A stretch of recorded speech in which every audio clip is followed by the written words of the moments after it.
नमस्कार दोस्तों, मैं योगाचार्य डॉक्टर गोपाल वर्मा आपका श्री भगवान ज्ञानदेव गंगा माता मंदिर आगरा मेघ विहार में स्वागत करता हूँ। आपको मालूम है, पिछली बार हमने 7 चक्रों पे एक वीडियो बनाई थी जिसको आप लोगों ने बहुत पसंद किया। उसी क्रम में आज मैं हमारे senior motivational speaker Shri R.K. Sinha ji से निवेदन करूँगा कि उसी बात को थोड़ा और डिटेल में समझाते हुए हमें ये बताएं कि जीवन आधार मूलाधार का मतलब क्या है।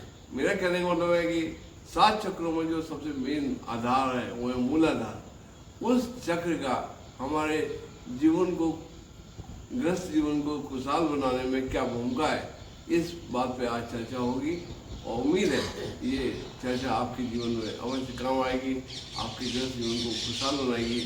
इन्हीं शब्दों के साथ मैं अपनी वाणी को विराम देते हुए आपसे निवेदन करता हूँ कि अगर आपने हमारे YouTube चैनल को सब्सक्राइब नहीं किया है, हमारे ब्लॉग को फॉलो नहीं किया है, तो अवश्य कर लीजिए ताकि इसी तरह की लाभकारी इन्फॉर्मेशन आप तक हम पहुँचाते रहें और आपको आपके जीवन में खुशहाल और तरक्की के पथ दिखाते हैं। धन्यवाद। धन्यवाद वर्मा साहब और धन्यवाद हमारे सभी विशिष्ट मित्रजन। और आज इस सभा में नई उपस्थिति अग्रवाल साहब की, आपका स्वागत है। और आप सभी लोग इस योग संध्या में भाग ले रहे हैं और मुझे जो अवसर दिए इसके लिए मैं आपका अनुग्रहित हूँ। चक्र से कभी ये कंफ्यूजन न जनरेट किया जाए कि कोई ऐसा मैकेनिकल रूप है, फिजिकल रूप है जो सातों चक्र के रूप में कहीं कहीं शरीर में उपस्थित है। चक्र का मतलब है नोड्स, जहां नस नाड़ियां, इंफॉर्मेशन तंत्र, जो मस्तिष्क का कंट्रोल तंत्र है, वो इंफॉर्मेशन तंत्र जिन जिन मुख्य स्थानों पर मिल रहा है उन्हें हम चक्र कहते हैं। और इंफॉर्मेशन तंत्र हमारे इस शरीर रूपी ऑर्गेनाइजेशन को चलाने के लिए मेन कंट्रोलर जो है वो दिमाग है। और दिमाग से निकली हुई स्नायु तंत्र, कंफ्यूज न करेंगे, स्नायु से लोग समझ जाते हैं ब्लड वेसल्स। ब्लड वेसल्स अलग है और स्नायु तंत्र अलग है। स्नायु तंत्र जो है ये हमारे मस्तिष्क से निकल करके रीढ़ की हड्डी से होते हुए उसमें डिफरेंट मणिकाओं से अलग अलग अंग में निकल करके जाती हैं और वहां का इंफॉर्मेशन लेकर के मस्तिष्क को देती है। मस्तिष्क का फिर कार्य रूप उनको बताती है। इन्हीं सिस्टम पर हमारी पूरी स्नायु तंत्र पर ही मेरा पूरा शरीर का कार्य चल रहा है। और जो ब्लड वेसल्स है उसका काम है ऑक्सीजन और पोषण पहुंचाना समस्त अंगों को। लेकिन दिमाग से जो कनेक्टेड है, ये यहाँ पर 2 टाइप की इंफॉर्मेशन चलती है। पहला तो कि बॉडी का हर अंग अपना स्थिति बताता है दिमाग को और दिमाग वहां से नियंत्रण करके बताता है कि तुम्हें क्या रिएक्ट करना है, कैसे करना है। इन्हीं स्नायु तंत्रों का जहां जहां संयोग होता है उन्हें हम कहते हैं चक्र। अब कहने को तो 114 चक्र होते हैं, अगर साइंटिफिकली ये मतलब अध्यात्मिकली बात करें तो 112 शरीर के अंदर, 2 शरीर के बाहर। लेकिन 7 चक्र उसमें से मुख्य माना गया है। मूलाधार, स्वाधिष्ठान, मणिपुर, अनाहत, विशुद्धि, आज्ञा चक्र एंड सहस्त्रार। लेकिन मुख्य रूप से हमारी 3 वृत्तियों को ये सातों चक्र अलग अलग ढंग से निरूपित करते हैं। 3 वृत्तियां कौन हैं? वो हैं तमस, सत्व एंड रजस। ये 3 वृत्तियां जो हैं हमारी, इन्हीं 3 वृत्तियों के अनुसार हमारे कर्म होते हैं। तमस आलस, प्रमाद, नींद का निरूपण करता है। सात्विक गुण जो है वो हमको आध्यात्मिक जगत से जोड़ता है, और राजसी जो होता है ये सांसारिक भाव में हमको किस तरह से विचरण करना है, अपना प्रभाव, प्रभुत्व, अपनी चमक, ओज, तेज सब प्रभावित करने का गुण होता है। इन 3 गुणों में हमारे तीनों निचले चक्र जो है, मणिपुर और स्वाधिष्ठान और मूलाधार, ये जो है ये तमस को निरूपित करते हैं। इन तीनों चक्रों से तमस चक्र की, मतलब तमस शक्तियों की प्रवृत्ति जागृत होती है, और दूसरा जो है अनाहत और विशुद्धि से सत्व चक्र की, सात्विक चक्र की, सात्विक गुणों की उद्भव होता है, और जो हमारा आज्ञा चक्र है, सहस्त्रार है, वहां से रजस। एनीवे, मूलाधार चक्र की हम लोग बात करें, हम लोग जैसा हुआ जीवन का आधार मूलाधार, जीवन आधार मूलाधार, आधार का मतलब नींव, फाउंडेशन। तो फाउंडेशन जितनी स्ट्रांग होगी बिल्डिंग उतनी ही स्ट्रांग। अगर फाउंडेशन में गड़बड़ हो गया तो फिर कोई भी बिल्डिंग कभी भी मजबूत नहीं हो।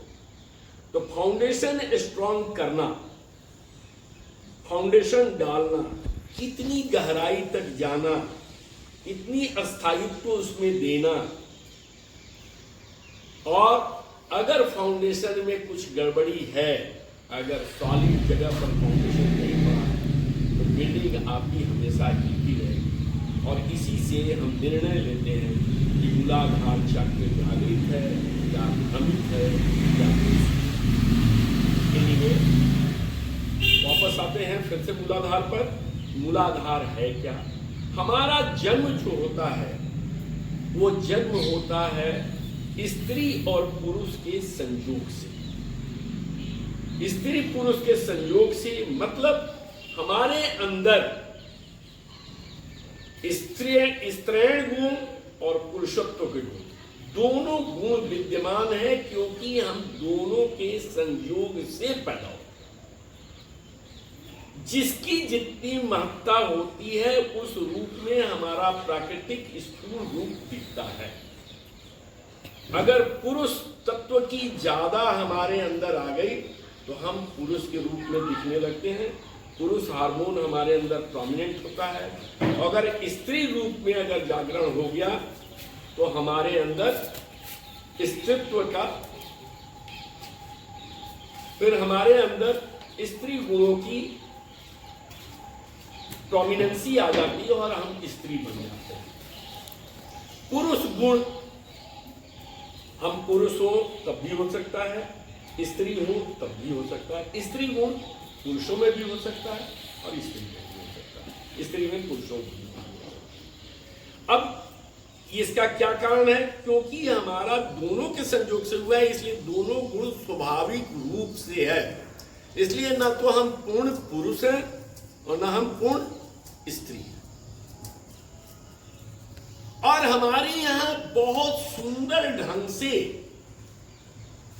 हमारे ऋषि महर्षियों ने इसको निरूपित किया है, क्योंकि हम शब्द से चीजों को नहीं समझ पाते हैं। हमें चीजों को समझने के लिए चित्र रूप में, मूर्त रूप में देखना पड़ता है। हमारा दिमाग कभी शब्दों को समझ ही नहीं पाता है, तो हमको समझाने के लिए कोई ना कोई मूर्त रूप, चित्र रूप दिखाना पड़ता है। अतः जैसे कि बच्चे को पढ़ाया जाता है क से कबूतर, ख से खरगोश, पढ़ाना है हमको क, लेकिन उसको दिखाया जाता है कबूतर। पढ़ाना है ख, लेकिन दिखाया जाता है खरगोश, ताकि उसके अंदर वो भावना हो जाए और वो क को समझ ले। हम गलती से कबूतर और खरगोश को ही पकड़ करके बैठ जाते हैं। इसी तरह से हमारे ऋषियों ने इसे भी समझाने के लिए, स्त्री पुरुष गुण को समझाने के लिए देवाधिदेव महेश्वर को अर्धनारीश्वर रूप में प्रकट करके दिखाया गया है। कहानी जो भी हो, अर्धनारीश्वर का अस्तित्व है या नहीं है, उसके बारे में मैं बहुत छोटा हूं, उस पर मैं चैलेंज नहीं करता हूं। लेकिन अर्धनारीश्वर बताने का, उस रूप को दिखाने का एकमात्र उद्देश्य था कि हमें यह समझाया जाए कि हर आदमी में ये दोनों गुण होते हैं। अब ये दोनों गुण जो होते हैं, अगर वो पुरुष है तो अपने अंदर की स्त्री को खोजने के लिए वो बेचैन रहता है और उसे प्राप्त करना चाहता है। और अगर स्त्री है तो अपने अंदर छुपे हुए उन पुरुष गुणों को खोजने के लिए वो बेचैन होती है और वो पुरुषत्व को खोजना चाहती है। जिस दिन स्त्री को अपना पुरुष मिल जाता है, उसका जीवन स्टेबल हो जाता है, शाश्वत हो जाता है, स्थिर हो जाता है। फिर उसके मन की बेचैनी खत्म हो जाती है और उसका जो अधोगामी जो प्रवाह था, वो ऊर्ध्वगामी प्रवाह शुरू हो जाता है। इसी प्रकार से जिस पुरुष को अपनी स्त्री गुण को मिल जाता है, वो उसी दिन, उसी क्षण वो अस्थायित्व में आ जाता है और उसका भी जो गुण है वो ऊर्ध्वगामी हो जाता है। ऊर्ध्वगामी होने का मतलब अब वो पृथ्वी तत्व से उठकर आकाशीय तत्व की ओर चल देता है। ये जो है पृथ्वी तत्व से आकाशीय तत्व, मतलब आध्यात्मिक तत्व की ओर। अच्छा अच्छा अच्छा। पृथ्वी तत्व से अध्यात्म की ओर चल जाता है। पृथ्वी तत्व मतलब सांसारिक जीवन। इससे उठ करके वो ऊपर की ओर यात्रा करना शुरू कर देता है। इसी चीज को हमारे ऋषियों ने, हमारे ज्ञानियों ने, हमारे महर्षियों ने एक गहरी रिसर्च के बाद बोला कि ये कुंडलनी जागरण है। अधोगति से ऊर्ध्वगति की ओर जाना। और बड़ा सुंदर ढंग से इन्होंने निरूपित भी किया है। एक उल्टा त्रिभुज, एक उल्टा त्रिभुज मतलब उसके दोनों आर्म के जो कॉर्नर है ऊपर है और निचला पोर्शन नीचे कोण है। मतलब दिखा रहा है बेस को ऊपर दिखा रहा है, मतलब शक्तियां ऊपर से तो आ रही हैं, लेकिन जब तक हम अपने स्त्री हैं तो पुरुष को, या पुरुष है तो स्त्री को नहीं प्राप्त कर रहे हैं, तो वो अधोगामी होता है। और इसी अधोगामी को लोग कह देते हैं कि सेक्स की ओर प्रवृत्त मूलाधार होता है। सेक्स की ओर प्रवृत्त। अब हमें करना क्या है? मूलाधार जागृत करना है। मतलब हमें अपने, अगर पुरुष है तो स्त्रीत्व को खोजना, स्त्रीत्व को खोजना है, और अगर स्त्री है तो पुरुषत्व को खोजना है, और उससे एकीकार होकर के हमें अस्थायित्व लाना है।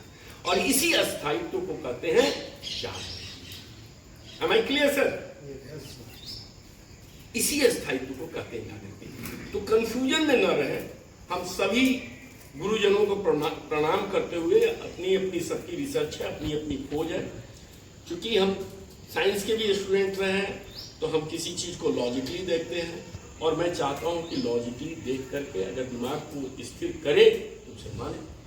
अब क्या है, इसको केमिस्ट्री में बड़ा बढ़िया से पढ़ाया भी गया कि एटम तब तक एक्टिव जोन में रहता है, हर एटम तब तक रिएक्टिव एक्टिव जोन में रहता है जब तक कि उसका आउटर बैलेंसी सर्किट जो है वो अनसेटिस्फाइड हो, कंप्लीट नहीं होता, कंप्लीट नहीं होता, तब तक वो रिएक्टिव होता है, किसी चीज से भी रिएक्ट कर सकता है, घूमता रहता और आउटर ऑर्बिट अगर स्टेबल हो जाए, जितने उसको इलेक्ट्रॉन की जरूरत है, अगर उतने इलेक्ट्रॉन उसके ऑर्बिट में आ जाए, न्यूक्लियस के चारों तरफ जो इलेक्ट्रॉन भ्रमण कर रहा है, तो उसी समय वो स्टेबल हो जाता है एटम, और ऐसे ही एटम को कहते हैं इनर्ट, मतलब निष्क्रिय, अब किसी के साथ क्रियाशील नहीं होगा।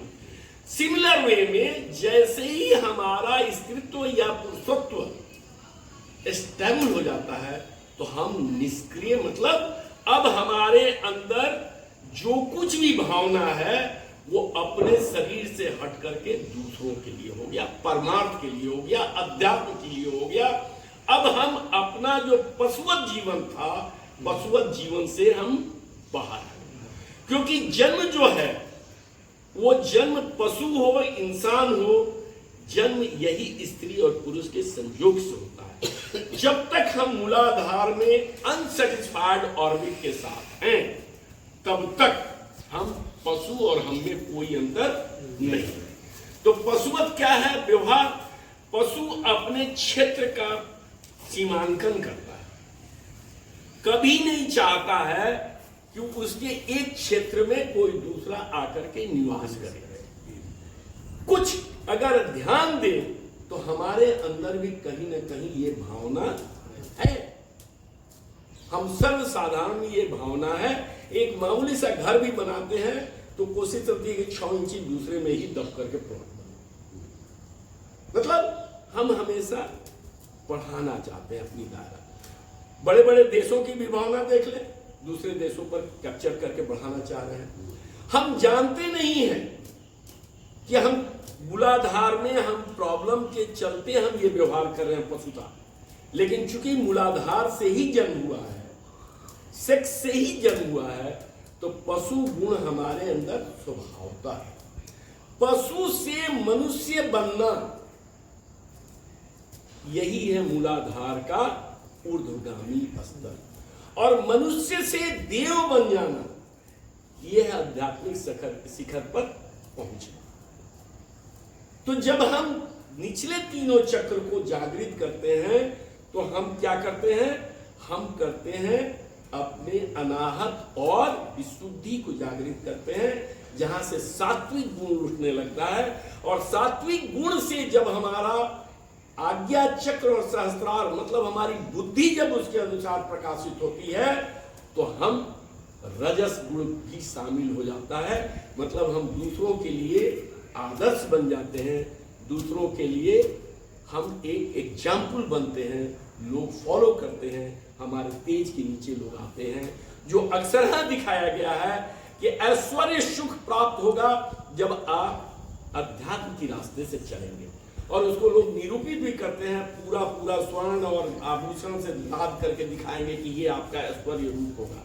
वो होता है कि आप जब अपने तमस गुणों पर हावी होकर के, मतलब अपने स्त्री गुण को, अगर पुरुष है तो स्त्री गुण को, और स्त्री है तो पुरुष गुण को जब शामिल कर लें, अपना आउटर स्टेबल ये ऑर्बिट को स्टेबल कर लें, और उससे जब आगे बढ़ते हैं तो आप पशु से मनुष्य बनते हैं और मनुष्य से देव बन जाते हैं। तो यही यात्रा है मूलाधार यात्रा। और ये जो है आउटर ऑर्बिट, जो केमिस्ट्री की हमने बात किया, उसका फॉर्मूला है n²। n is 1। अगर मान लीजिए सेकेंड ऑर्बिट में दो ऑर्बिट में, एक्सटर्नल ऑर्बिट में अगर 2 इलेक्ट्रॉन है तो एटम निष्क्रिय हो जाएगा, जैसे हीलियम वगैरह है। अगर उसके सेकेंड ऑर्बिट में आपको 8 हो गया, मतलब सेकेंड ऑर्बिट हो गया 2n, तो 2n मतलब 4, 4 गुना 8, 8 हो गया तो वो स्टेबल हो गया। अगर तीसरे ऑर्बिट में चले गए तो 3 दिया 9 और 2 18, मतलब तीसरे ऑर्बिट में अगर 18 इलेक्ट्रॉन हो जाएगा तो वो एटम ये हो जाएगा। तो ये तो साइंटिफिक है। उसी तरह से हम मूलाधार को जागृत करके हम अपने आप में हम गुणों को इस तरह से परिमार्जित कर सकते हैं, ऊपर की यात्रा कर सकते हैं। अब मूलाधार जागृत कैसे करें? तो मूलाधार जागृत करने के लिए अश्वनी मुद्रा, अश्वनी मुद्रा का अगर हम लोग अभ्यास शुरू करें, और अश्वनी मुद्रा के साथ साथ कुछ और भी जैसे ताड़ासन, सेतुबंध आसन अगर हम करें तो मूलाधार हमारा स्ट्रांग होगा। और मूलाधार जब स्ट्रांग होगा तो हमारे अंदर सबसे पहला क्या है कि शक्ति का संचय, और बिखरी हुई शक्तियां हमारी इकट्ठी होंगी। और ये जब बिखरी हुई शक्तियां जब इकट्ठी होंगी तो हम मनुष्य रूप में भी उचित जी पाएंगे, क्योंकि हम स्कैटर्ड शक्ति के साथ न तो हम इंसान के रूप में जी पाते हैं, न हैवान के रूप में जी पाते हैं, न पशुवत जी पाते हैं। हम कहीं नहीं रह पाते हैं जब शक्तियां बिखरी होती हैं।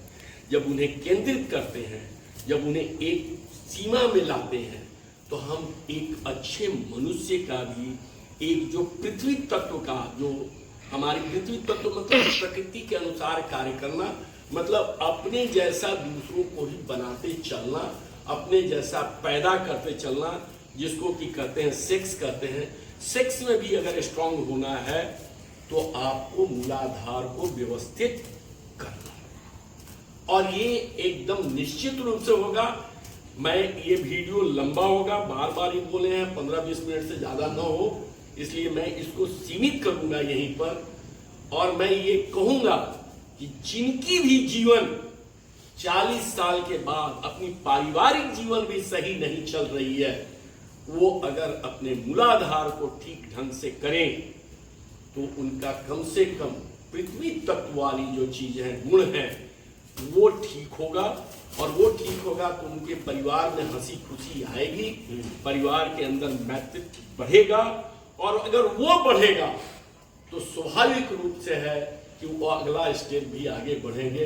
तो इसके लिए अश्वनी मुद्रा और उसके लिए आपको सेतुबंध आसन, ताड़ासन, ये सब वृक्षासन, ये करने से वो सब शक्तियां जागृत होती हैं। और इन्हें अगर सात्विक रूप से करें, शुद्ध मन से करें, ध्यान करके करें, तो हमारे अंदर आध्यात्मिक गुणों का भी संचार शुरू हो जाए। तो ये अश्विनी मुद्रा है। अब देखिए, मैं 20 मिनट बोल चुका हूं, और ये अश्वनी मुद्रा क्या है ये इसमें अब नहीं होगा। अब अगली बार आप कीजिए तो अश्वनी मुद्रा होगा और ये सारी चीजें चलेंगी। लेकिन मैं देख रहा हूं कि 20 मिनट का वीडियो आपका हो चुका है, और मैं यहां पर विराम दे रहा हूं। और आज का मूलाधार का आप समझ लीजिए कि यही जीवन का आधार है। यहां से हम पहले तो पशुवत रूप में जन्म लेते हैं, यहीं से इंसान रूप में हम जन्म लेंगे, और यहीं से हम देव रूप में जन्म लेंगे, और यहीं से हम विश्व रूप में भी जन्म लेंगे। यही जीवन का आधार मूलाधार। Thank you.